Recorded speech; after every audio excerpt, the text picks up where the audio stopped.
जीतन राम मांझी ने एनडीए की राजनीति में जो पलीता लगाया था उसमें धमाका भी हो गया है। और यह धमाका किया जमुई से लोजपा आर के सांसद और चिराग पासवान के जीजा अरुण भारती ने। शाह और मात की जो विसात केंद्रीय मंत्री जीतन राम मांझी ने बिछाई थी उसमें प्रारंभिक सफलता तो मिल गई थी। आइए जानते हैं कि इस शाह और मात के खेल में जीतन राम मांझी का मकसद क्या था और इसके खिलाफ सांसद अरुण भारती ने क्या कहा।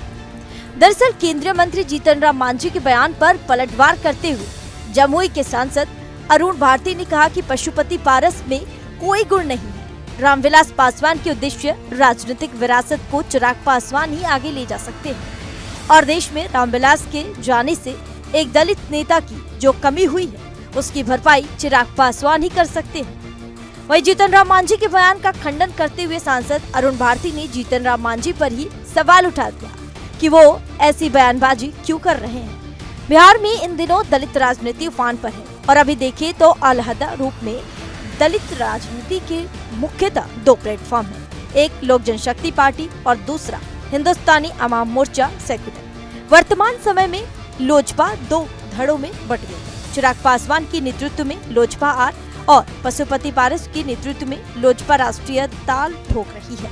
वही लोजपा के दो गुटों में बटे रहने के कारण इनकी शक्ति का विभाजन होने की गुंजाइश भी है और ऐसे में जीतन राम मांझी का पशुपति पारस को रामविलास पासवान का राजनीतिक उत्तराधिकारी बताना एक रणनीति का हिस्सा माना जा रहा है। चिराग पासवान और पशुपति पारस के परिवार के बीच जो भी दायरा है उसे और भी गहरा करना भी इस रणनीति का हिस्सा हो सकता है।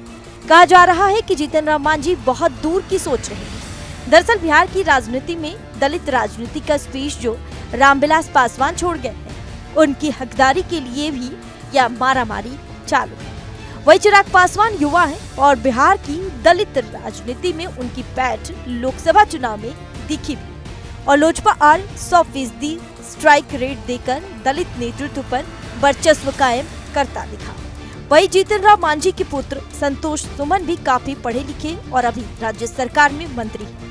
लोजपा विभाजित रहेगी तो हिंदुस्तानी अवाम मोर्चा अपनी ताकत बढ़ा सकता है और इस ताकत की बदौलत बीजेपी के और करीब भी आ सकता है और ऐसे में संतोष सुमन को मांझी दलित राजनीति का एक अहम चेहरा भी बना सकते हैं। पावर संतुलन के गेम में बीजेपी का जवाब नहीं, कब किसको आगे बढ़ाना है और कब किसकी पीठ से हाथ उठा लेना है ये पार्टी अच्छी तरह से जानती है। पिछले दिनों चिराग पासवान का काफी आक्रामक रूप भी दिखा था।